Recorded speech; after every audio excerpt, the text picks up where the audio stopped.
on vous remercie toutes les deux parce que c'est quand même pas un travail très facile. Ça demande à être attentif toute la journée, donc c'est bien. Juste, alors par rapport à ce qu'on on se disait là, en échangeant, deux petites précisions. Quand je parlais de la lutte tout à l'heure en démarrant, c'est parce que, et ça revient à ce que tu disais, Jeanne, je trouvais qu'à une époque, en 2015, 16, 17, quand on parlait de radicalisation, ça avait tendance à entraîner un climat un peu, moi que je qualifiais un peu hystérique. Voilà, et c'est pour ça qu'il y avait des mots, enfin nous du côté du CNL, on faisait un petit peu attention parce que voilà. Et voilà, et c'est pour ça que pour moi, au-delà de la question de la lutte, bien évidemment c'est une lutte, mais c'est surtout, au-delà du discours, c'est quel acte on pose, et surtout soyons responsables des actes que nous posons. C'était ça. Ce que tu disais aussi par rapport à la... Je ne vais pas rentrer dans les détails, mais c'est juste pour faire un petit démarrage comme ça. Par rapport à la prévention spécialisée et nos relations avec le renseignement territorial, d'abord, ça date pas de la radicalisation, parce qu'on a toujours eu des relations avec la police, notamment sur ce qui se passait sur les quartiers, au niveau souvent des chefs de service ou des directions, puisque les éduques, évidemment, ils tiennent le lien avec les jeunes. Je pense surtout que, d'abord, c'est un partenariat qu'on a beaucoup travaillé, parce qu'effectivement, ça nous a quand même beaucoup interrogé dans un premier temps, hein, la question de la déontologie, évidemment. Et quand on a fait le premier document qu'on appelait guide, parce que c'était pas du tout un nom approprié, mais enfin, c'était un repère sur les pratiques, on avait beaucoup travaillé cette question-là, de partage de l'information, et non pas du partage du secret, hein, parce un secret partagé, c'est plus un secret, partage de l'information. Et on l'avait fait avec les collègues, enfin les gens du CIPDR, et on l'avait fait avec des magistrats. Donc du coup, ça nous avait, on y a beaucoup bossé, et je pense qu'en fait, ça nous a, bon, bien sûr, fait cheminer, et je crois qu'on l'a effectivement un peu intériorisé. Et le groupe de travail qui est en place et qui se réunit demain là dans le cadre du CNLAPS, je pense que ça fait du partage de formation, et ça met les professionnels un peu plus à l'aise. Voilà, je pense que... Alors ça ne veut pas dire qu'on ne se réinterroge pas régulièrement, hein, nos collègues belges le disaient, mais voilà, il y a quelque chose qui est un petit peu plus tranquille. Sur la loi 2007, ce qui nous agaçait beaucoup, c'était surtout parce que la prévention spécialisée... Non mais, parce qu'on est toujours vigilant là-dessus, hein. C'est-à-dire qu'on a une mission de la protection de l'enfance, on y tient beaucoup. Alors bien évidemment, de par notre intervention, on participe à la prévention de la délinquance, on participe à la tranquillité publique, à la cohésion sociale, c'est vrai, mais on le fait du point de vue de la protection de l'enfance. Donc on y tient beaucoup. C'est pour ça qu'on est vigilant. Donc voilà pour ces petites choses. Alors, sur la conclusion, déjà, je voudrais bien évidemment remercier nos collègues belges et allemands, d'abord déjà d'avoir fait le déplacement, et puis c'est vrai que c'est extrêmement intéressant d'avoir un autre point de vue. Je me disais finalement, on n'est pas si loin en fait dans les pratiques, et puis je trouve que ça aussi ça correspond à notre propre ouverture d'esprit. On a beaucoup parlé de la fermeture des esprits et de la fermeture des esprits des personnes radicalisées. Il faut aussi qu'on s'interroge aussi sur nous-mêmes, notre propre ouverture aux autres, donc ça c'est important. Et puis du coup je vous remercie beaucoup. Alors, malgré tout, au niveau du CNLAPS, et puis je pense que c'est partagé, on reste quand même très inquiet. J'entendais ce matin un petit peu l'idée de dire on a moins de signalements, on a moins de... Voilà. N'empêche que nous, qui sommes présents sur les terrains, on reste très très inquiets sur ces processus d'embrigadement, de radicalité. Je crois que Jean-Paul est parti, mais on se disait, nous par exemple à Saint-Étienne, on en parlait la semaine dernière, on a une petite ville, pour ceux qui connaissent, c'est Chambon-Feugerolles, où en fait on a un quartier où ça fait quelque temps, la grande affaire c'est la terre est plate. Alors on ne le savait pas, mais la terre est plate. Et quand les éduques reprennent ça avec les jeunes, c'est en fait les éduques qui sont taxés d'être très naïfs. Voilà, donc ça met les professionnels en grande difficulté. On parlait aussi avec Thierry qui m'expliquait que pas plus tard qu'hier dans le Val-de-Marne, il y a une jeune femme qui a été agressée parce qu'elle organisait un spectacle de danse, et les tutus ne sont pas à la mode sur certains quartiers. Donc vous voyez, c'est pas rien, c'est des agressions physiques. Enfin, voilà. Et du coup, nous vraiment, l'inquiétude demeure très importante. On le dit quand même beaucoup au niveau des pouvoirs publics. Alors je pense qu'effectivement, on a entendu les personnes du CIPDR qui partagent ces inquiétudes. Et voilà, dans ce qu'on voit un peu arriver, c'est que la radicalité, c'est plus qu'une affaire d'islam, c'est beaucoup plus large que ça. Ce qui m'amène à dire aussi, on parle des projets de vie, quels sont nos projets de vie à nous, les réseaux nationaux et plus particulièrement le CNLAPS. C'est déjà de poursuivre le travail avec le CIPDR. Je vous regarde parce que c'est un partenariat qui s'est avéré, à mon avis, intéressant et constructif.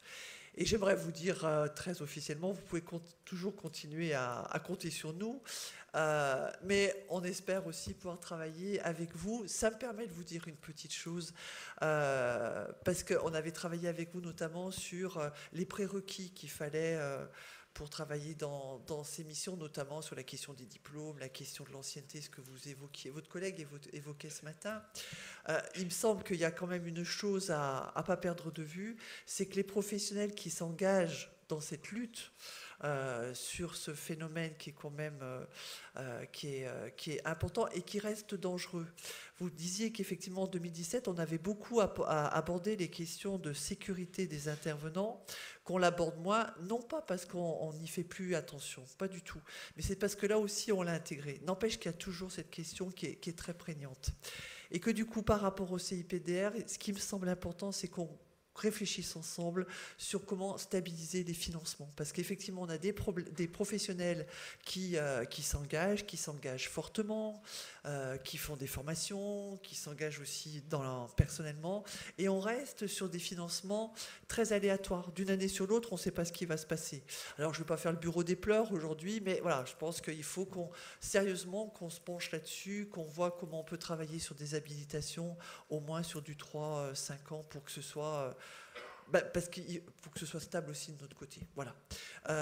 Mais en tous les cas, quoi qu'il arrive, on sera toujours là sur ce travail et toujours auprès des personnes en difficulté, avec ce parti pris de travailler du côté des personnes. Un autre élément dans notre projet de vie à court terme, donc, parce que tout ce travail sur la radicalisation, évidemment, on le voit aujourd'hui, hein, ça nous amène à réfléchir, ça nous amène à enrichir nos pratiques. Et là, on est dans cet axe de travail, on y est depuis quelque temps déjà, hein, on se le tripatouille un peu dans tous les sens. C'est comment on peut construire une action sociale, notamment sur les quartiers, qui soit beaucoup plus cohérente, coordonnée. Alors, on ne sait pas trop comment on l'a dit, en tous les cas, on a fini par trouver une espèce d'appellation, c'est les coopérations éducatives territoriales. Autrement dit, c'est comment en fait on arrive à remettre une action globale éducative sur un quartier, justement pour éviter ces logiques de silo qui en fait cassent les liens et qui cassent les liens dans nos prises en charge. Donc là, c'est un travail que les uns et les autres mènent déjà, et il y a 7 sites qui ont été repérés et qui vont faire l'objet d'une recherche un peu plus avant. Et du coup, le CIPDR est aussi associé au comité de pilotage. Voilà un peu je ne vais pas aller plus loin parce que ça va nous amener, après on a des trains à prendre, il y a des choses à faire. La dernière chose que je voudrais faire quand même, c'est de remercier très fortement nos collègues, parce que là on a une coopération qui fonctionne bien avec Citoyen Justice. Je les remercie d'autant plus que sur l'organisation de cette journée, il faut le dire, vous étiez très en avant. Alors nous, on est là, mais quand même, c'est vous qui avez porté le gros de l'effort. Donc, ça me paraît tout à fait normal et bienvenu de vous remercier fortement. Voilà, je vous laisse la parole. Oui. Je vous rassure, je ne vais pas conclure la conclusion qui était elle-même une conclusion de la précédente conclusion. Simplement, on a beaucoup parlé de travaux publics, on a parlé de pontonniers, de gardiens de phare, de construction de routes, de pierres. Moi, à l'issue de ces travaux, sachant que j'arrive un peu dans toute cette réflexion, alors que vous êtes déjà en chemin depuis longtemps, j'ai l'impression qu'il faut que dans les associations, il faut être un sportif de haut niveau. Parce que quand j'avais lu les premiers éléments, je m'étais dit, quelle course d'obstacles. Il y avait un peu, ça tenait de la course d'obstacles et du sprint, c'est-à-dire qu'il fallait arriver avant que la radicalisation se mette en place. Aujourd'hui, je pense qu'on est plutôt dans un marathon, Parce que on se rend compte, ça a été dit, vous l'avez dit, la lutte contre la radicalisation ou contre l'extrémisme violent, c'est sans doute beaucoup plus adapté. C'est quelque chose qui est maintenant inscrit dans notre société. Et si effectivement on veut protéger nos démocraties, il faut qu'on continue tous ensemble à y travailler de manière convergente. Et je ne peux que m'associer à ce que vient de dire Anne-Marie Fauvet sur la nécessité d'avoir des financements pérennes pour nos associations qui effectivement s'engagent par des formations, s'engagent sur des actions et qui doivent évidemment pouvoir être sûrs que derrière, ces engagements, ils vont pouvoir les tenir. Donc ça me paraît assez essentiel. Donc il y a de l'entraînement derrière à avoir et donc je vous souhaite beaucoup de courage pour vos entraînements à vos prochains marathons. Bon, une autre chose que je voudrais dire en complément de ce que vient de dire Anne-Marie pour pas reprendre tout, c'est quand même effectivement à la fois l'intérêt de se mobiliser tous dans cette chaîne de protection. Ça m'a frappée.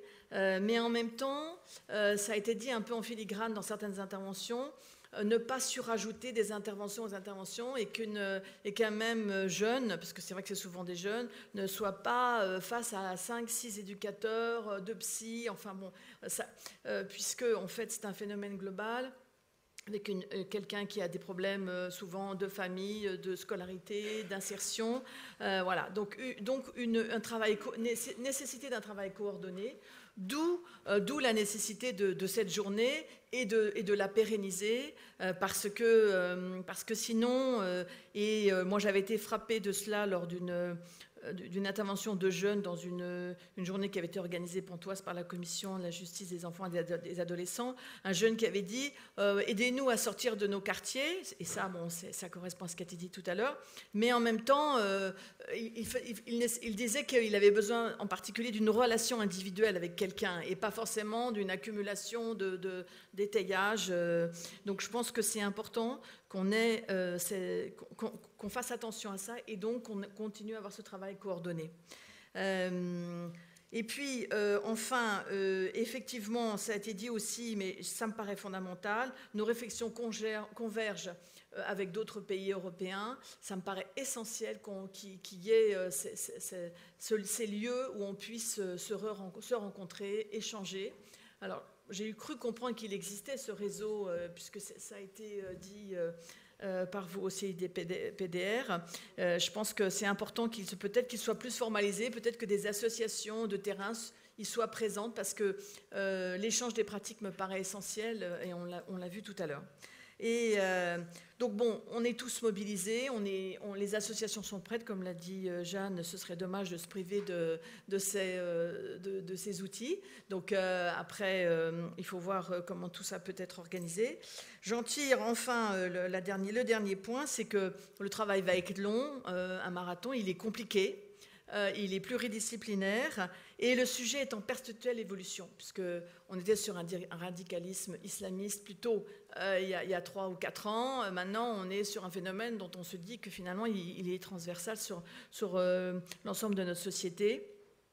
Donc, ça veut dire qu'il faut qu'on prévoit au moins une journée l'année prochaine et sans doute d'autres après.